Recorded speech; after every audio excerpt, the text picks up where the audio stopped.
आखिरकार बीजेपी ने उधार चुकता नहीं किया। हालांकि उधार चुकता करने का दावा मुकेश सहनी का था, उनके वीआईपी पार्टी का था।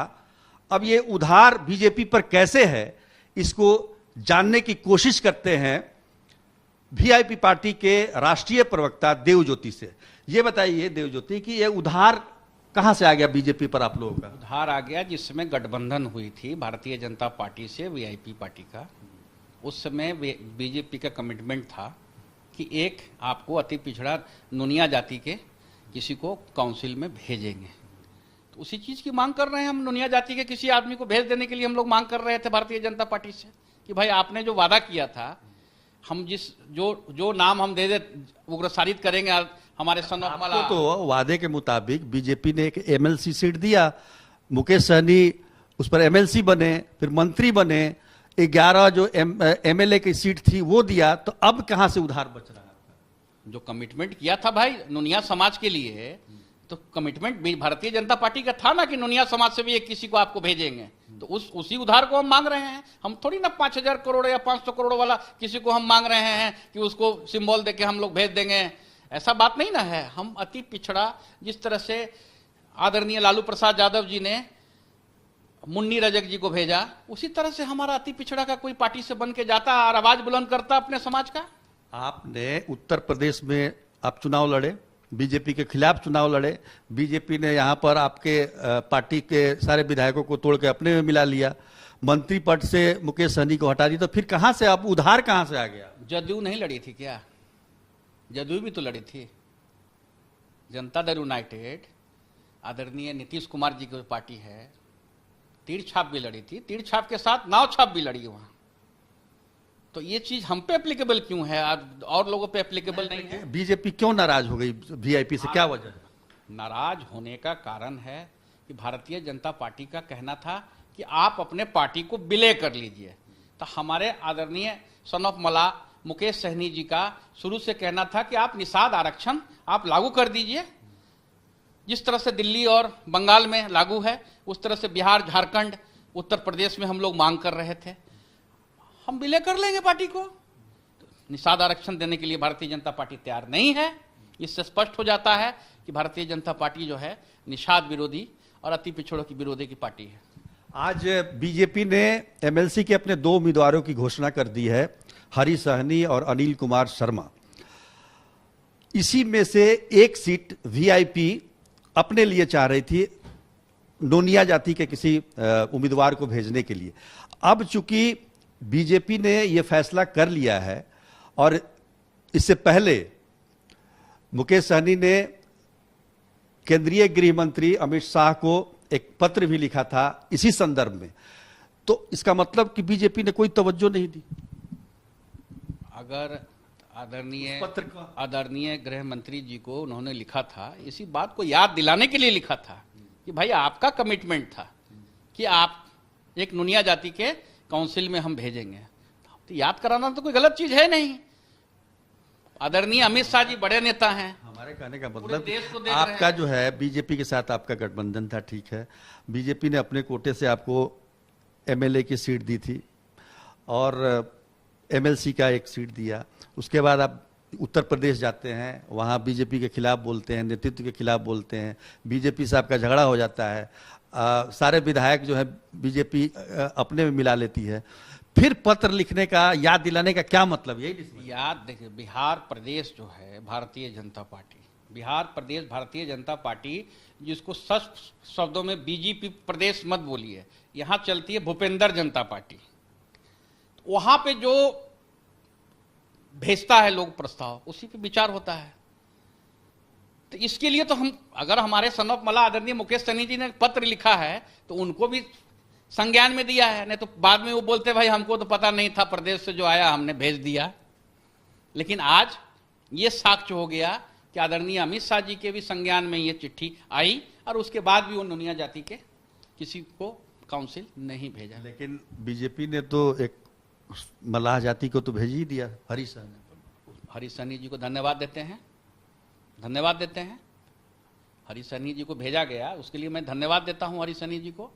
लेकिन हम लोग तो मांग कर रहे थे नुनिया जाति का उसके भाई एक आवाज बुलंद होना चाहिए। काउंसिल में, असेंबली में अपना आवाज उठाता, लोग अपने समाज का उठाता, अपने पार्टी का उठाता। एक बार संबंध आप लोग का टूट गया, फिर भी उम्मीद थी कि बीजेपी बात माने। हम तो याद दिलाए ना भारतीय जनता पार्टी को, बीजेपी को जो कमिटमेंट आपने किया था, उस कमिटमेंट को आपने याद कराया। याद कराना तो किसी को गलत है नहीं। हमने संज्ञान में लेने के लिए कहा कि साहब आपका कमिटमेंट ये था, इस कमिटमेंट के तहत इस चीज पे भी विचार आप कीजिए, लेकिन बीजेपी ने विचार नहीं किया।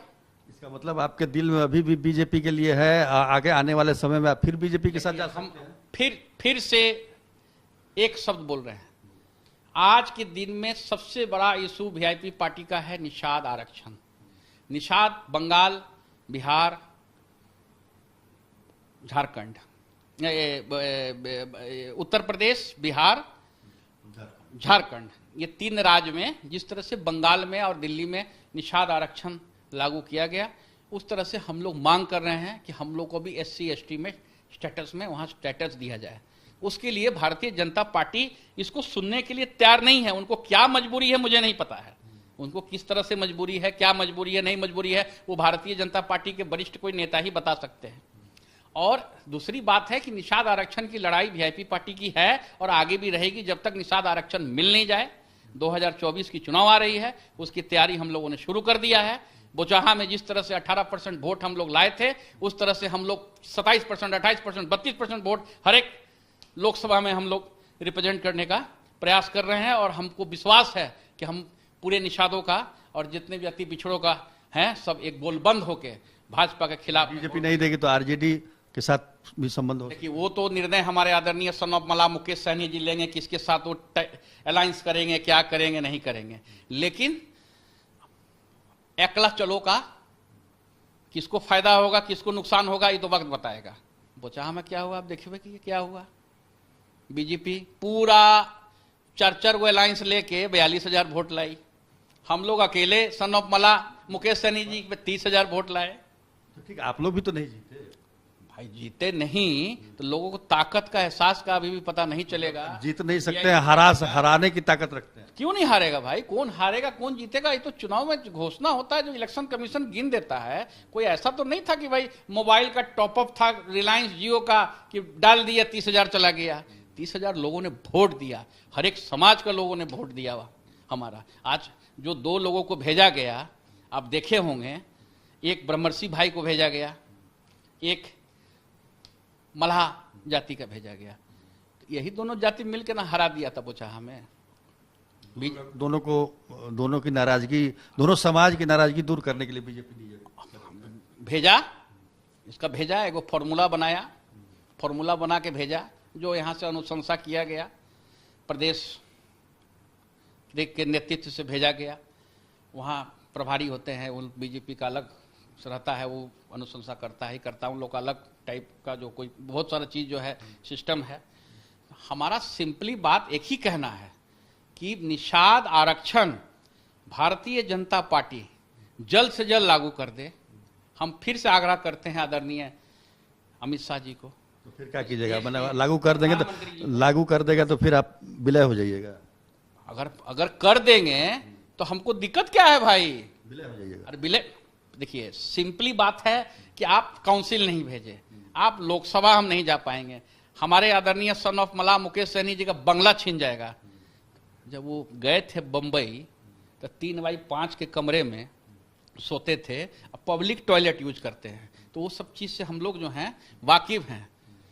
अगर निषादों की आवाज को, जो पूरे देश की निषादों की आवाज बन चुका है, उसको आवाज को आप दबाना चाह रहे हैं तो वो आवाज और बढ़ेगा। ये हमेशा हुआ है कि जिसको ज्यादा दबाइएगा वो ज्यादा उछलता है।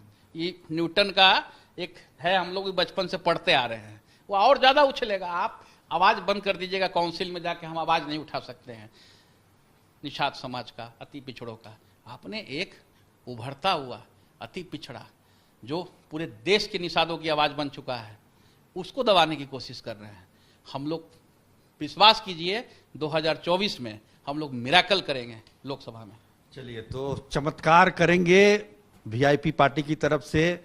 अब देखिए, बीजेपी के साथ जो भी उनका आपसी मतभेद हो, जिसकी वजह से उनके विधायक चले गए, मंत्री पद चला गया, अब एमएलसी का जो एक उम्मीदवार होने का एक कह सकते हैं कि उम्मीद थी, वो भी चली गई। तो ऐसे में वीआईपी के पास अब रास्ता क्या बचता है सिवाय लड़ाई करने के। आज के लिए बस इतना ही, तब तक के लिए नमस्कार।